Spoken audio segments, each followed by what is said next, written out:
director de desarrollo de la Bolsa de México. ¿No? Me encargo del desarrollo del software para los mercados, tanto derivados que capitales. Y, pues, dada la invitación de Andrés y su equipo, estamos aquí para presentar un poco de riesgos tecnológicos asociados y qué podemos hacer en el mercado latinoamericano para mitigarlos. Entonces, le voy a dar la palabra a los panelistas para que se presenten y empezamos. Oscar, por favor. Bueno, muchas gracias a todos. Mis saludos. Provengo de Deloitte, encargado del área de gestión y consultoría en riesgos, y estamos aquí para participar en esta sesión con ustedes. Muchas gracias. Spencer. Muchas gracias para todos. That's as much Spanish as I'll speak. I'm Spencer, CTO at TIBCO for finance. Hello everybody, I don't speak any Spanish, so my name is Patrick McAwee. I am Special Advisor to the Business Continuity Institute. I advise regulators, governments and financial institutions on the ITDR and business continuity. Great. Thank you. Vamos a intercambiar un poco el idioma, ¿no? Dependiendo del panelista, hablaré en español o en inglés, dado que la mayoría de los que estamos aquí hablamos español, pero porque los panelistas, algunos de ellos no hablan español, haré algunas de las preguntas o hablar un poco del tema en inglés. So, en la parte de riesgo, sobre todo en la parte de tecnología, ¿no? Tenemos, o lo podemos dividir en grandes grupos, ¿no? El riesgo transaccionales, que tienen que ver con la operatividad de los mercados, o riesgos de pre-trade o post-trade que tienen que ver con el negocio. Entonces, empezaré con Spencer. And going back to the question of our colleague from Brazil, do you think we should be creating some kind of either circuit breakers or auction or same mechanism to avoid a flash crash, but not only in one of the markets, but like a global flash crash that would affect many of the markets at one point in time? You're talking about sort of all the markets in the world together. How at least Latin America. Yeah. Okay. How you handle periods of extreme volatility, I think, is an academic debate at this moment. As Latin American markets come together, I think you need to see harmonization of rules, whatever they may be. So, it was interesting, the panel before this, Christian, I believe it was talking about, you know what, markets go up, markets go down, we don't need an auction period. We don't need a slow period. My sort of personal bias is about the same thing, which is assuming markets are functioning rationally, what that means obviously is a whole other conversation, then markets should be able to mostly crash, right? In the case of the flash crash in the US specifically, there were a lot of regulatory reasons why what happened in the market did, why Accenture went down to 1 penny a share. But if markets are functioning normally, then you should be able to see large price variations because they will bounce back. It is a market, and when the price gets low, people will come in and buy and bring it back. So whatever the decision is, should they drop into an auction model? Should they just slow down and move to a specialist model? Should there be some automated way of doing that? I think the most important thing is going to be harmonization among the liquidity venues. But isn't it a question of not if it's going to crash, but how much crash are we willing to accept? So in the video that Andres presented us, you can see the graph going down and you're getting to a penny for some of the shares. Yeah. But if there were in place some kind of mechanism, the same mechanism for all countries or the group of countries or markets, then we would be limiting the crash to some specific amount or percentage or something. Well, one of the trends is, can you do it by instruments? So as I alluded to, okay, equities are crashing, but gosh, if equities are crashing, that means options are crashing, derivatives are crashing, futures are crashing, right? There's a lot of stuff going on. If you can say, well, really it's these three instruments or these type of instruments, then maybe you can put a circuit breaker, maybe you can stop trading, do a halt on that particular instrument, and then the rest of the market's going to come back. That's really the academic conversation. One of the questions I get asked by a lot of our exchange customers is, what's a reasonable amount of volatility before we kick in some kind of mechanism? Is it 10% over last week? Is it 5% over the last 3 trading days? How you do that becomes a huge conversation in and of itself. I think what's going to happen is you'll see increased regulation for more specific things over time. Again, my personal view is over time things get more complicated because business changes, customers have new needs, and so other things will catch up and also become more complicated. Great. We'll have to ask Jitendra and see if Mila has any kind of mechanisms for their markets. So on a risk perspective, so we have transactional risk, which could cause the flash crash, fat fingers and stuff. But on a business continuity perspective, Patrick, how do you see or things that have worked or have not worked in other countries or markets that allow a stock exchange or some of the brokers to do a disaster recovery in their data center that is not the principal and have their mechanisms in place to avoid or mitigate those risks? It's a difficult question to answer because each regulator looks at disaster recovery differently, and so does each stock exchange. I've been in stock exchanges where they said, oh, this is our disaster recovery site, and you go to the site and it's an empty room. A lot of infrastructure is put on the ability for traders to trade, not to recover. And the problem what we're having, or the regulators will have, is the more integrated we become, the more risk we have, and the more technical systems you get, the less recoverability there is. A lot of systems should be, we're trying to get away from the dedicated ITDR sites to having what we call hot sites, because that makes more financial sense to both the regulator and to trading organisations. So you're running continuously from both sides. So if one goes down, you should, in theory, have instantaneous transfer to the opposite side. If that, it depends on whether that system's worked or not, whether it's being tested. A lot of these systems aren't tested in disaster recovery. Whether the knowledge of who can make the decisions for operating the disaster recovery site, what the chain of command control is, whether the brokers actually know how to operate the disaster recovery site, what do they need to do, how do they need to do it. There's a lot of things that in theory you think are in place but aren't. From a broker's point of view, you want to make sure that your ITDR works, because if it isn't working and you're not trading, you're losing money. You either, in business, you either make money or you lose money, and if your IT goes down, then you're losing substantial amounts of money. So from a personal, I think the industry will change from a DR point of view when brokers decide that they take personal investment into the marketplace and say, well, actually, what's our ITDR? What's our strategy? Has it worked? Does it test it? What's the regulator going to do? Because the regulator will probably do what, depending on the nature of the market crisis or what's happening and what the public reaction to that is, you'll get more regulation or less regulation. So all these are also variables that we don't know about. But the best advice from a DR point of view is have hot systems, make sure that the systems work, make sure they test it, make sure you understand your role. Once we get that, then we have the other question of integration. If you integrate across continents, you have risks from different regulators. Countries may not actually like each other. How does that happen if Chile was going to be integrated with Argentina or Ireland was integrated with England and we don't actually like each other? How does that work? We have history. If I was a terrorist organisation and I wanted to hurt a particular country, and I do a lot. I don't do a lot of terror. Well, being Irish, I'm sort of born into being a terrorist. But also I've done 4,500 disasters around the world, so I'm sort of have a dark, twisted, evil sense of humour, which tends to go with the job. If I was going to hurt a country, I'd hit the finance, because that has a massive effect across the whole country. I wouldn't take out, like 9/11 was a terrible event, but I would have hit the stock exchange, because the stock exchange would have been a lot more financially disastrous to the US than the Twin Towers were.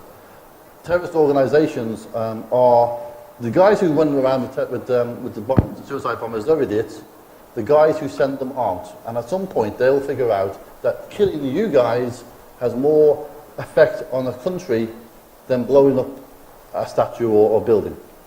When I was in Nigeria, we had Al-Qaeda, an incident where they planned to attack the stock exchange and all the banks on the same day. And the effect of that would have been 9/11, they would have killed more people than 9/11, and the extent of damage to the country would have been a lot more. Because none of the banks would have operated, the stock exchange would have operated, the financial controls wouldn't have been in place. And that incident was dealt with in a Nigerian manner. We won't go down that route, but let's just say that the terrorists had a really bad day. But because you get more integrated, you become more vulnerable. And it's how you mitigate your vulnerability. If I were to just take out your DR, what about your traders? If I take out your traders as well as your DR, then you've lost your IT systems and you've lost the knowledge that as traders you have on how the market works. And that isn't something you can recover from rapidly. Whereas you can hopefully recover from an IT system rapidly. You all now become very scared. Yeah. So on an IT perspective, do you think then that their infrastructure should be pulverized to avoid central attacks? To a central attack and as best high availability as we can possibly get. But the problem with high availability is a lot of systems say they're high availability, but they aren't. What it says it can do on the tin isn't exactly what the server will actually do. It's all about whether the networks work, the operation, what's happening at the time. But from a financial point of view, you want hot systems in different sites, multiple sites. The problem for that then is, in Europe you could probably do that, in America you could probably do it, in developing areas and markets, the infrastructure isn't in place to do that. Plus the risks you have, social economic risks, disorder, you have earthquakes, you have volcanoes every now and then going off. So you have all these other risks that you won't get in different markets. So if I was in the UK, I'd say, well, I'm going to allow the Chilean stock exchange to work with stock exchange in the UK, but we don't have earthquakes in the UK, we don't have volcanoes, we don't have all these things that will affect us. So it's it's an interesting field. Great, thank you. I'll switch to Spanish for a question to Oscar and the public. En México, nosotros como bolsa tenemos tanto la obligación como el derecho de auditar a nuestros miembros y asegurarse que posen menos riesgo para el mercado, tanto sus sistemas como sus operaciones. ¿Tú crees, Oscar, que se puede hacer un tipo de mecanismo regional para auditar los sistemas y o procesos de los diferentes intermediarios que puedan en un momento dado estar integrados como mercado regional y evitar o disminuir los riesgos que pueda haber tanto en la operación como en los procesos de los diferentes intermediarios? Yo diría que más que tener un proceso integrado propio para la región, lo que hay que hacer es adoptar y utilizar todos los estándares que se están utilizando en diferentes frentes. En el ámbito de seguridad hay estándares reconocidos internacionalmente que se están aplicando y que se reconocen como la guía sobre la cual tú debes trabajar para implementar. Para los ámbitos de riesgo operacional existe la misma situación. Y en el ámbito de lo que es transparencia en mercado y entregar información a los usuarios y a los reguladores, también hay mecanismos para realizar un proceso de revisión continua. En general, en la mayoría de los países está ocurriendo lo que tú mencionas en México, es decir, que el centro de operaciones como una bolsa de valores que tiene distintos participantes, pide que esos participantes tengan declaraciones respecto de sus ambientes de control, respecto de sus riesgos, de cómo los gestionan, cómo los administran, y tengan reportes con independencia que le den transparencia al mercado. Al más de alguno conocerá los reportes de SAS 70 que se han estado haciendo hasta hace algún tiempo, que hoy día se está cambiando a una nueva norma, que además, desde el punto de vista de la emisión del reporte, es mucho más completa. Incluye además hoy día una declaración de la entidad que está entregando el reporte, más la propia revisión del auditor, y yo diría que eso es lo que hay que utilizar. O sea, no es necesario generar un estándar por sí solo, los estándares existen.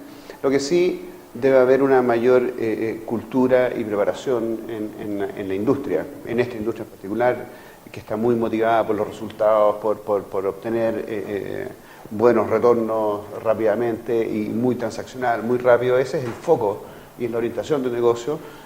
Sin embargo, también es bueno acompañar eso con mecanismos que den certeza, que den tranquilidad a los usuarios y a los propios gestores en estas organizaciones. Y eso es implementando mecanismos, modelos de control, elementos de seguridad y teniendo la capacidad para demostrarlos a terceros a través de estos reportes independientes. Oye, y en la perspectiva de Deloitte, ¿ustedes tienen procesos unificados en todo el mundo para auditar al sector financiero? Y si los tienen, comparten ustedes sus experiencias en todo el mundo para que en otros países se aprenda de su experiencia y se puedan implementar esos tipos de mecanismos para fortalecer y mitigar esos riesgos? Sin duda, la metodología que nosotros utilizamos es una metodología que se utiliza en la firma a través de todo el mundo, en todos los países, del mismo modo. Indudablemente en la aplicación de esas metodologías, en cada industria, en cada compañía, hay siempre aprendizajes nuevos y eso en general es parte de un modelo en el cual nos retroalimentamos continuamente. Obviamente manteniendo la confidencialidad que corresponde en cada caso para cada organización, pero desde el punto de vista del procedimiento de auditoría está continuamente mejorándose. Yo acabo de mencionar la norma de auditoría hoy día para servicios de terceros, que es conocida de manera bastante extendida como el SA 70, aquí en Chile es la NAGA 56, ahora se está cambiando, hay un nuevo estándar que es el SAE 16, y en realidad lo que hacemos es, en el caso de Deloitte por lo menos, tenemos un grupo que está alrededor de todo el mundo, que tenemos conferencias continuas y repartimos mucha información respecto de la forma de trabajo, incluso de la aplicación en distintas industrias o en distintos tipos de servicios. Así que efectivamente yo diría que desde el punto de vista de los auditores y de la gente que hace las revisiones externas existe un conocimiento muy amplio, un estándar de trabajo y donde probablemente hay que trabajar es en cómo internalizar esos mecanismos dentro de las organizaciones de tal modo de poder tener todos sus mecanismos de control correctamente identificados, documentados. Y más que eso, esto no es para mostrarle al auditor ni para mostrarle a terceros, sino que para gestionar el riesgo realmente. Y por lo tanto la gracia es que no solo esté documentado para mostrárselo a alguien, sino que para utilizarlo en el día a día, en las operaciones del día a día, estar monitoreando los riesgos, estar identificando la eficacia de sus controles y estarlos corrigiendo en la medida en que se vayan detectando nuevas vulnerabilidades y nuevas dificultades, en cualquiera de los ámbitos. En los ámbitos operacionales, de riesgo operacional, de seguridad de información, de continuidad de negocio, de tecnología, etc. Yo diría que el tema cultural dentro de las organizaciones es donde hay que trabajar. Sí, seguro. En el break estaba platicando con Patrick, ¿no? Y me decía, y aquí lo importante que yo veo es, no tanto es qué mecanismos tienes, sino si realmente funcionan. ¿No? Hay muchas empresas que tienen mecanismos de recuperación bajo desastres, pero realmente nunca los aplican, nunca los prueban, y en el momento que realmente tienen un desastre es cuando se dan cuenta que su proceso es el que no servía. Entonces no importa cuál, también que funcione para ellos. Eso es lo que hoy, que los mecanismos de control, los mecanismos de continuidad, la infraestructura que se genera no es para mostrarla, sino que es para tenerla internamente, para poder gestionar el proceso y para poder asegurar efectivamente a todos los interesados, al mercado, al regulador, a los clientes y a los propios dueños, de que efectivamente hay capacidades de superar dificultades operativas o desastres mayores. Excelente, gracias. Voy a cambiar a inglés otra vez. At the end, I'm talking about high-frequency trading.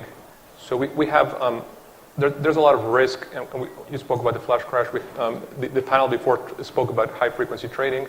So we have a lot of stress coming into the exchanges caused by all these new algos sending orders, canceling orders, modifying prices, and based on what's happening in the market.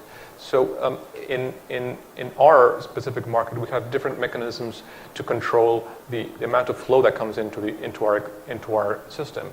One is on a technical perspective, we throttle the amount of messages per second to avoid any kind of flooding of messages or a unwanted denial of service caused by all these amount of orders coming into our system. So that's one of the mechanisms. I know Brazil has a different mechanism to avoid some of the algo traders to send orders which do not cause any trade, which is charging them more money for that. But those kind of mechanisms won't apply on an instantaneous basis, because if you have one of the traders sending a lot of orders, they will be charged probably the day after or the month after, but not cause an immediate reaction on the market to avoid that flood of orders coming into the system. So Spencer, do you see any kind of unified mechanism for pre-trade risk management? And I would divide the question in two. One is, would you apply a unified mechanism for pre-trade risk mitigation, or would you do it in a synchronous way or an asynchronous way? You know, it's a very interesting question. Looking at it, so break it into a couple different answers. The customer bases are different, and one of the things that's driven all the different liquidity venues, all the different order types, the different services the exchanges are offering are because the customer bases are different. So when you look at what a customer sending a large number of trades in, they have different requirements for what makes sense to regulate them as opposed to someone who's sending in a single trade with a very large number. So in the last panel, they talked about trading with yourself. Well, if you're driving the price up massively because you're the only one hitting them, and then by the time the price gets to a certain point, you send orders out and then somebody else hits it, that's market manipulation. So if you're sending out small numbers of large orders with large quantities, then that's a different type of regulation. Yeah. So I think as you look at the customer segments, I think the regulation will move towards how different customers interact with the exchange. Right? So that's one side of it. The other side of it is looking at sync versus async, is in some markets, everything is massively synchronous. And I'll give you an example.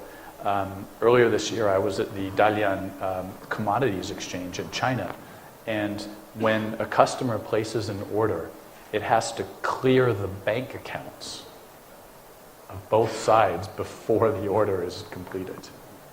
So it's a massively synchronous model that slows the exchange down tremendously, but nothing happens until it's completely through the process. Right? So I'm over there and I'm talking about different reference points for high frequency trading and how things are synchronous and asynchronous. And to them, the whole question of should things be asynchronous, the answer is absolutely no, because there's too much risk. If anything, events like the flash crash and Dodd-Frank that says, okay, you need to do a lot more pre-trade risk, are sort of trying to move the market back towards something that looks more like synchronous. The whole synchronous versus asynchronous is a technology question, right?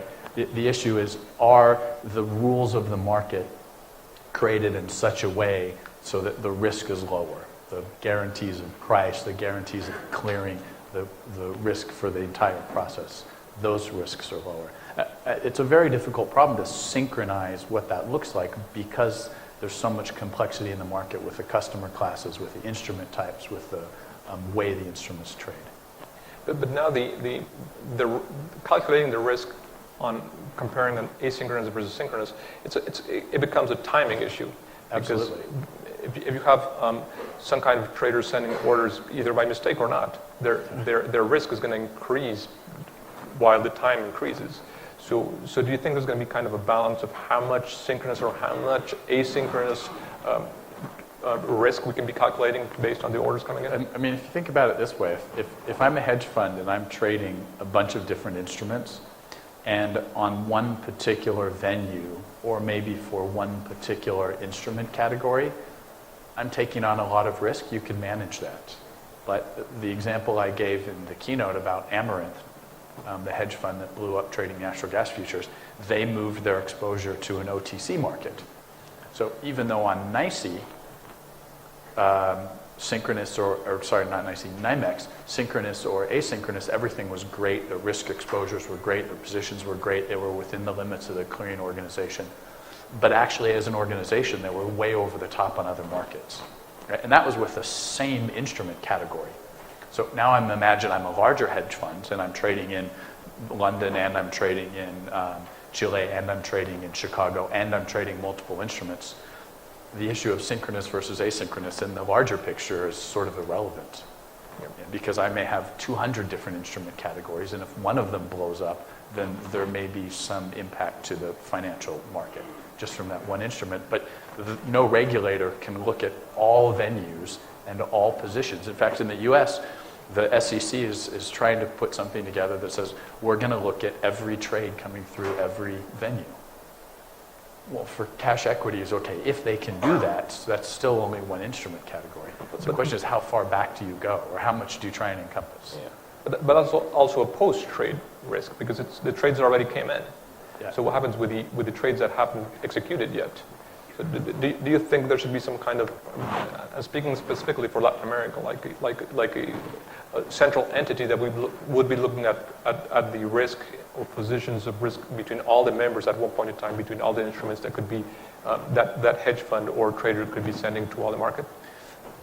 If you looked at it from the context of everything that's possible, there would be no end and it wouldn't be doable, technically, right? Or probably pragmatically on the business side. So the question is, how much makes sense, right? Do you look at, okay, we pretty much understand all the cash products between the countries in Latin America, maybe we're going to limit it there. Or cash products and basic derivatives, maybe we're going to limit it there. You have to sort of draw the line somewhere because, forget about big data. Just the problem itself becomes very, very complex very, very quickly. But the flip side is you do have to do something. Right? So what does that look like? Yeah, we'll have to make all the authorities talk to each other and get to an agreement on what they're going to be monitoring on a regional basis. And the bad news is, if you look at the U.S. model, we have 50 venues and essentially 2 regulators, actually 3, but the SEC and the CFTC, and they don't even talk to each other and agree. Yeah, I can't imagine what will happen when you get, 6 countries and then, individual bits within the regulatory organizations within all those countries trying to agree on what things look like. Plus, remember, regulation is typically a political process. Yes. And political processes are typically driven by the money, and the money typically is represented by the investment banks, the brokerages, and the hedge funds. Yep. Right? So within one economy, the political impact of a particular brokerage or hedge fund may push regulation a certain direction, even if 5 other near economies want to standardize on something else. Trying to normalize those things, I think, is going to be near impossible. I can imagine, yes. Thank you. So, going back to business continuity, Patrick. So, you've worked with a lot of regulators around the world, a lot of disasters. So, can you tell us, on your perspective, on your experience, what would be the best practices and worst practices that you have seen around? Well, the worst practice is not having anything. That's always the worst practice. The problem, when we talk about, obviously, regulators are political organisations. They run, they react to organisations. They react to whatever has gone down the pipe, has been, whatever rogue trader has suddenly turned up, because they're political. So regulators tend to overreact in an incident or for the cause of the incident and then drop off. As we get by, Sarbanes-Oxley was very severe after 9/11, then got less severe, then went very severe again after the financial crash. The problem, from a regulator's point of view, isn't the regulation. It's, if you look at the rogue traders that we have, when you're making money as a rogue trader, the organizations you work for turn a blind eye because you're making money. When you stop making money and something has happened, then they hang you out to dry and then the regulator comes in. The Barings, the latest one in the UK. If corporate governance, internal risk and internal audit had been doing the job, you can't be a rogue trader. So from a regulator point of view, there seems to be a change of mindset into I think it's risk management. It's saying, what is the operational risk in not doing these processes? From a regulator's point of view, markets don't operate well when they're too regulated. They don't. That's always been historic. Because the financial crisis happened, regulators look at the point of view that the public, people who vote them in, have a bad attitude towards bankers and stock exchanges because you seem to be making an awful lot of money and you seem to be the cause to crash in the first place. But historically, I would argue that the crash happened because the media told the world that the crash was happening, therefore the crash happened. We talked ourselves into a recession rather than we actually, the market was heading towards a recession. As you get more integrated, as I was saying, the politics becomes more apparent. So I don't see there being a regulation or a lot of countries having the same regulations. because they don't work well. Each country has a different cultural experience, cultural attitude towards finance. But it's a very difficult area for a regulator's point of view. What they tend to do is give it lip service. You must have a data recovery site. We don't care whether it works, as long as we can tick the box saying you have a recovery kit. This is where the difference between having a standard, which is a lot of standards in the world, and having something that actually works.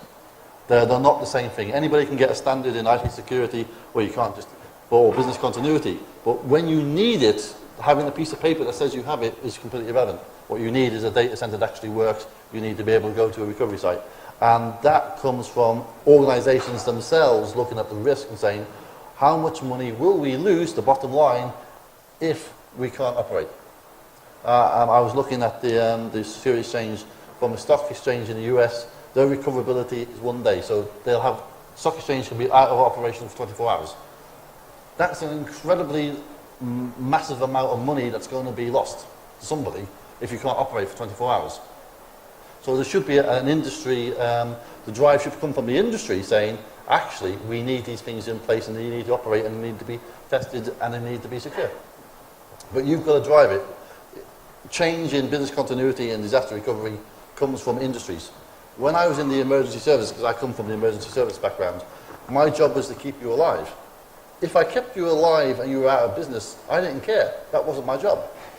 But now we're moving to the point where I need to keep you alive, which is good. I need to keep you in business because that way it helps the country to recover faster. Because there's a Zen saying, 1 + 1 = 1. Because we're all connected to each other. Finance and stock exchanges connected to banks are connected to the government's connected to the people. It sounds a bit like Che Guevara there, but that's how it operates. You know, you've got to look at it from a point of view is you supply a service to your customers. If you can't supply that service, they'll go to somebody else who can, from a corporate point of view. So it's in your best interest to say to your clients, to the regulators, to the stock exchanges, we have full business continuity, we have full IT disaster recovery, we run from operational sites, and then we market it. If you're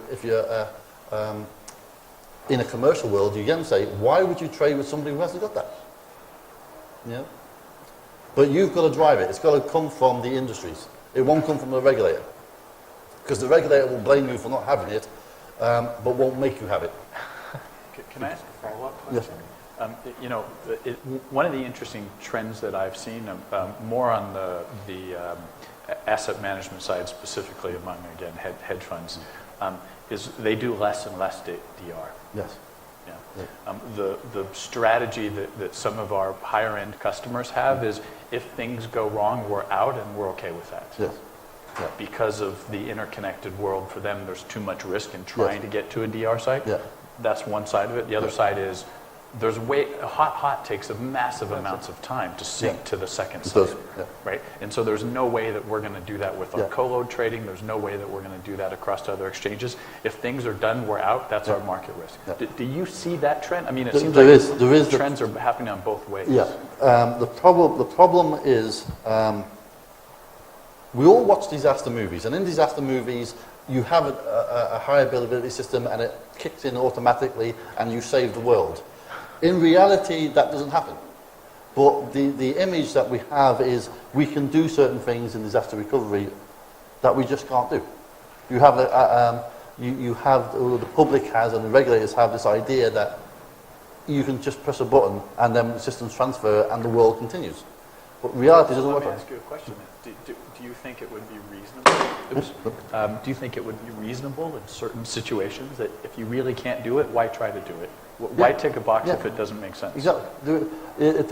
There comes a point where by the amount of money you'd need to spend in disaster recovery is actually more money than you'd actually take on a loss. So then why would you do disaster recovery? There has to be, and I keep on saying it, there has to be a common sense approach. But common sense isn't common, it's very rare. And when you have an incident, it gets rarer and rarer and rarer. Especially if you're dealing with regulators and politicians, it just goes out the window. Every disaster, if you look at like the Japanese model, when you get certain like that, you have to accept the fact that you're going to take a loss. Because you can't recover everything, you can't fix. unless you're going to have high, Voca in the UK does the transactions for the banks, synchronized for the banks. It has free recovery sites, mirrored personnel, mirrored dancing. But they get fined £1 million a second the system goes down, right? Because the system is not allowed to go down because the country operates on that. So they have mirrored personnel, mirrored sites. So if one site goes down, it's taken out for whatever reason, they've got another site 50 miles away. That won't go down, depending on the nature of the incident. Yeah. But the fine is £1 million a second. So if they recover within 16 seconds, they've made money. If they recovered in more, they've lost money. But that's the requirement of the regulator. Yeah. But isn't that a calculated risk? Because Yeah. you know exactly which is your threshold, Yeah. where you can invest more to recover for that kind of scenario, or not. Yeah. But do you think that should be a decision of every broker or not? It should be. It should be from the company's point of view. It should be there should be a cut-off point where the recoverability is more costs more than the actual effort of doing it. Do you have any broker customers that go to their regulators and say, hey, look, you know what, we could do a full DR infrastructure, we could set up multiple levels, but we just don't want to do that because it doesn't make sense for our business model? Strangely enough, no. I don't know. They don't seem to do that. What happens is, and it's probably the same, and it's my first time in South America, but it's people being people all over the world.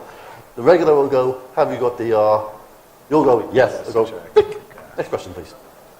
Yeah. And then when it fails miserably, they'll go, you did this. Here's the regulation. Here's what you're going to get. Oh, by the way, we'll send you to jail as well. Yeah. The regulators are only interested when it goes wrong, basically.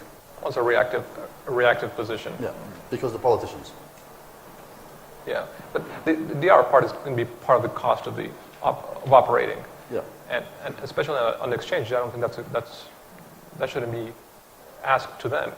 On an exchange, if we don't have a DR, then we might be out of business, and then it's a country problem, probably a regional problem. Yeah. Well, so listen to this. So earlier I was talking about, we were talking to an exchange startup. They wanted to do an in-memory matching engine. Yep. Okay? So their idea was they're going to have two matching engines, essentially creating a secondary market within their own exchange. Their first matching engine is the regular exchange. The second matching engine is a high-speed matching engine on a server where the broker-dealers are having direct memory access. So if you're talking nanosecond latencies, the expectation is that machine will go down, things will revert to the secondary market. So the question is, can we do that? Yeah. Literally, well, because there's no DR when you're talking nanosecond delivery times for pointers in memory, effectively, right? So can they actually create a market? Well, there's certainly trading firms that would love to trade in that environment, but could they create a market where there is effectively no DR? In fact, it's almost guaranteed that it's going to crash. Yeah. Would you put your money there? If they use TIPCO. The problem with that I don't know, is you would either have to have the infrastructure in place to allow that synchronization to happen. Well, there's no synchronization. Synchronization. Yeah. But a lot of our DR sites and our servers are in the same building as our normal servers. So if I lost the building because you do a total denial of access, or you've lost the building, you've lost your DR site as well. Was it American Airlines disaster recovery site for when 9/11 happened, when they lost Tower 1, was in Tower 2. So when they lost it, they lost the customer services and their IT for everything.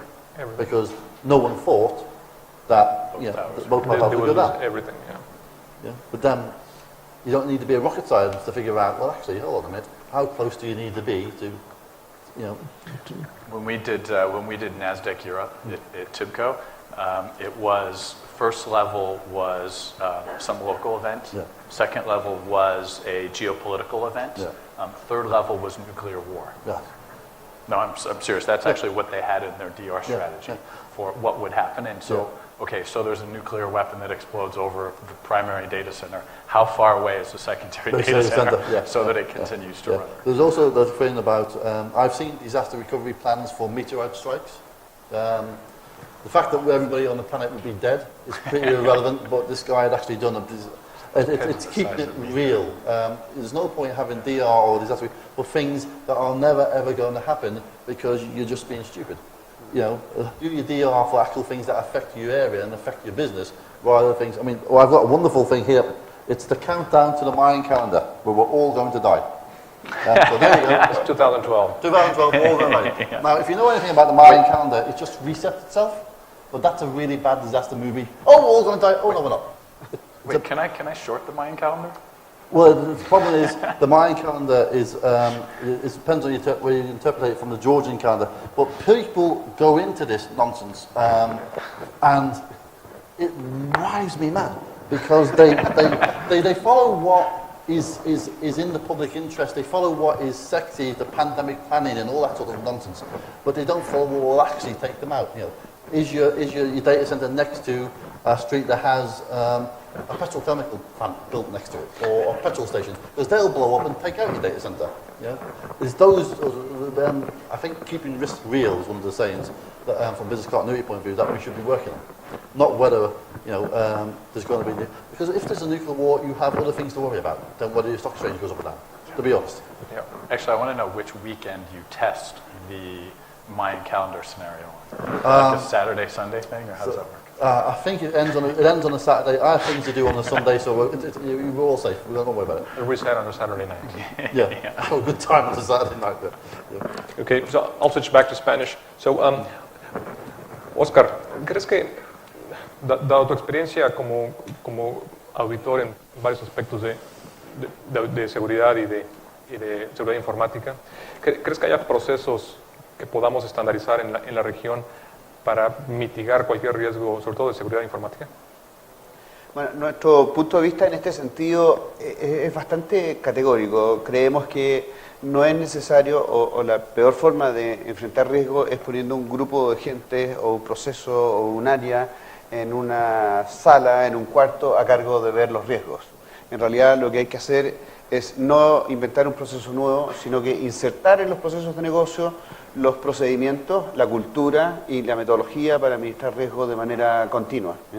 Básicamente, los distintos procesos de negocio, las distintas unidades responsables de cada uno de los procesos de negocio, tienen que estar trabajando periódicamente en un proceso de identificación de riesgos, identificación de los controles mitigantes, mejora de esos controles mitigantes, testing de estos controles, documentación y actualización continua. Yo creo que un tema que se puede hacer en muchas organizaciones y en estos negocios es tender también a una mayor automatización, mayor utilización de herramientas y de tecnología, puesto que sabemos que los controles operados por personas tienen un nivel de confiabilidad distinto de los controles operados por sistemas automatizados, tienen un nivel de eficiencia distinto. Y por lo tanto, si hay algo que hacer, es fundamentalmente insertar el proceso de gestión de riesgo en cada una de las áreas, en cada uno de los procesos, y indudablemente tener una guía metodológica, tener una función, así como se habla de un oficial de riesgo, un oficial de cumplimiento, un oficial de seguridad, tener una función que esté monitoreando, que esté guiando metodológicamente y que asegure que cada individuo en cada una de sus funciones, en su área de responsabilidad, está gestionando no solamente las tareas, el día a día y los niveles de servicio, sino que también esté gestionando los niveles de riesgo y las medidas mitigantes para eso. Yo diría que eso es el aspecto fundamental. Los peores casos que hemos visto son justamente la asignación de un grupo de personas de riesgo y que están en un lugar aislado de los procesos. O sea, eso definitivamente. Yo diría que el tema de la automatización también es un asunto. Cuando hemos visto la gestión de riesgo implementada en las organizaciones, y hay mucha manualidad, mucho control, nosotros llamamos aquí planilleo, Excel y etcétera, en los backend, en las partes operativas. Indudablemente allí hay mucho trabajo que hacer, que afecta mucho a la continuidad, afecta mucho a la confidencialidad de información, afecta mucho a tener información completamente íntegra. Por lo tanto, genera muchos componentes de riesgo. Y a partir de allí debiera haber un proceso de mejora, de barrido por cada uno de los procesos operacionales en términos de ir hacia una mejora o una automatización que además provee beneficios desde el punto de vista de eficiencia y otros elementos. las áreas de auditoría interna, o sea, gente que haga monitoreo continuo, prueba de los controles y que esté efectivamente permanentemente mirando qué es lo que está ocurriendo, evaluando qué es lo que hacen las unidades de línea, las unidades de los procesos. Es un componente muy, muy relevante. Hay algunas de las organizaciones que funcionan en estos negocios que son organizaciones pequeñas y que potencialmente no tienen capacidad de tener un área interna y personas dedicadas a monitorear, a hacer auditoría o a hacer gestión de riesgo. Y bueno, eso no significa que la función no deba estar. O sea, de algún modo deben proveerse de los recursos y asesorarse de tal modo de tener estas funciones y poder cumplir con este elemento. Y tengo un amigo que decía que solucionar un problema siempre lleva a más problemas. Ya otro. Entonces, Sin ninguna duda. habrá que ver. Recuerden que pueden mandar sus preguntas por Twitter y mientras no aparezca ninguna en Twitter y todavía tenga tiempo, les voy a seguir preguntando al panel. So, do you guys think that differences in business continuity processes could impact the region and create more risk? Because every participant would have a different practice. So probably not have a DR. Do you think that can make a cascading effect to other markets? Or at least, for example, us in Mexico, we don't have, if we go into our disaster recovery mode, our co-located customers Are out. are out. We have no co-located customer in both sites. So in case of a disaster, we're going to lose also all our, we'll go to something similar to NICE, yes, in slow mode, but slow mode because there's no co-located customers.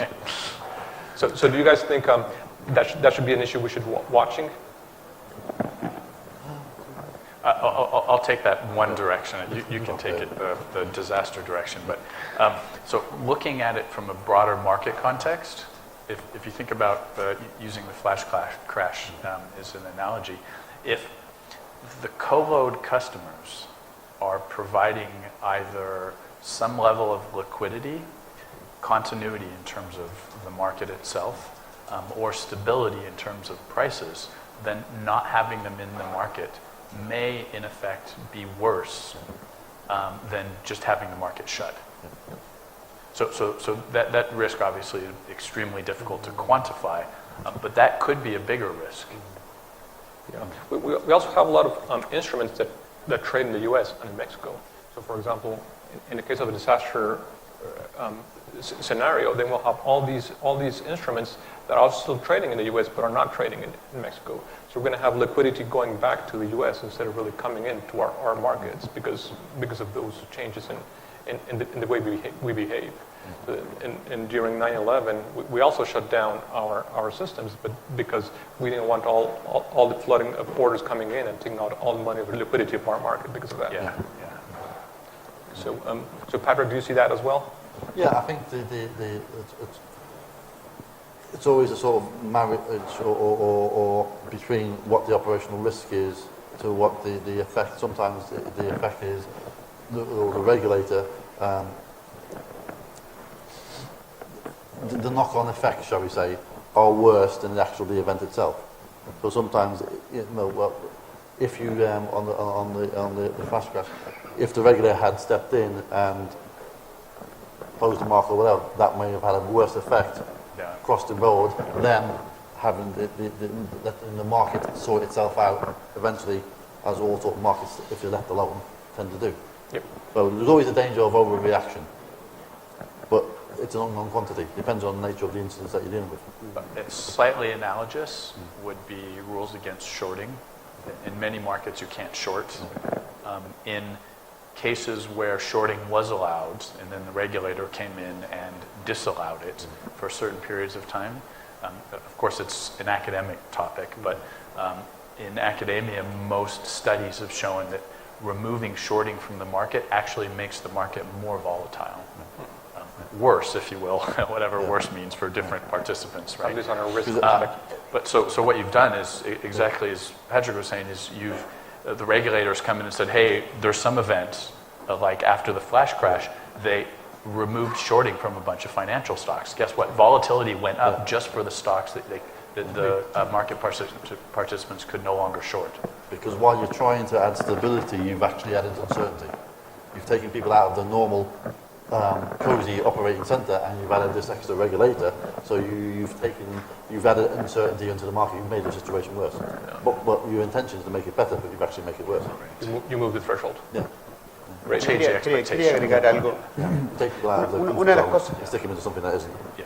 Una de las cosas que hemos desarrollado en el mercado y con bastante éxito en diferentes segmentos de mercados, tamaños de empresas o en diferentes regiones, es la utilización para el modelo de gestión de riesgo de tener primero, en lo más elemental, una matriz de riesgo y luego eso en un nivel más elevado en lo que nosotros llamamos un mapa de riesgo.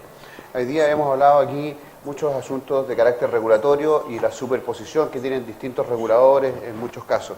Resulta que dentro de las organizaciones también ocurre que a veces hay una unidad que se hace cargo de una regulación y otra unidad que se hace cargo de otra y muchas veces tienen algunos niveles de intersección estas cosas.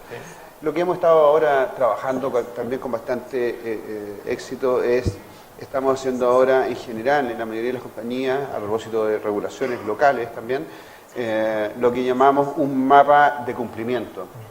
Es decir, una identificación muy clara, no a nivel de unidades, no a nivel de funciones, sino a nivel de compañía, de cuáles son todo el conjunto de regulaciones que afectan a una compañía.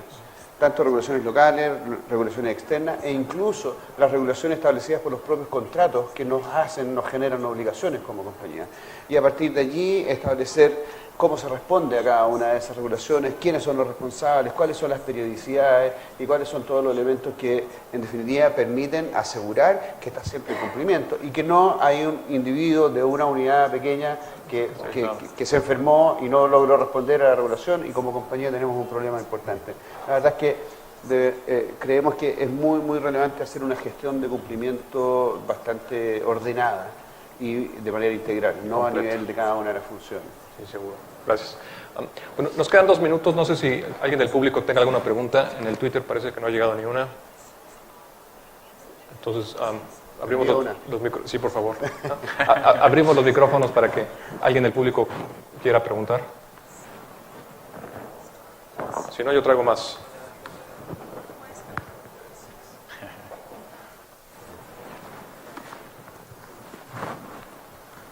En español. Sí, como quieran. Una de las ventajas que tienen los mercados emergentes es la capacidad de aprender lo que otros mercados hicieron y hicieron mal. Tal vez una de las cosas en cuestión de riesgo que se mira de manera negativa es el naked access. No sé si ustedes tienen algún comentario con respecto a qué deberíamos aprender de eso, si hay algo que aprender. Sí, es buena pregunta. Por lo menos en México, y tú lo sabes, Carlos, pues, nuestro acceso está controlado siempre por nuestros miembros. Cualquier acceso tiene que estar controlado para evitar cualquier riesgo que tenga el mercado para cualquier intermediario que quiera ir con naked access. Pero tal vez Spencer, Patrick o Oscar nos quieran ahondar en su perspectiva al respecto. Yeah, so the naked access issue has become a really big issue in the U.S. and it's something that's been boiling over in many markets for two competing groups of customers of the exchanges. So the first group of customer are the broker-dealers who have gone through the process to become registered members of the exchanges. The second group of customers, and most of the broker-dealers also have proprietary groups where they're trading their own money as well. The second group of customers are typically the hedge funds who want naked access. They want as much as possible to have as little interference as possible. When the market access rule was officially enforced in the US, which is a recent phenomenon, a lot of the hedge funds were really angry because not only were their orders having to be processed by the broker-dealers to get to the exchange, the broker-dealers were then able to look at their order flow. And that is actually a much bigger issue than whether or not they're having naked access. So if you look at the risk perspective, the risk obviously is substantially lower in general if the hedge funds and sometimes their beneficiaries are trading through the broker-dealers. But from the market perspective, it's not necessarily a good thing, especially for the hedge funds because it exposes their strategies and exposes them. Yeah, it's a trade-off. Yeah, exactly. Bueno, se acabó el tiempo. Si tienen preguntas, estaremos por acá en el lunch. Muchas gracias a todos, gracias a los panelistas.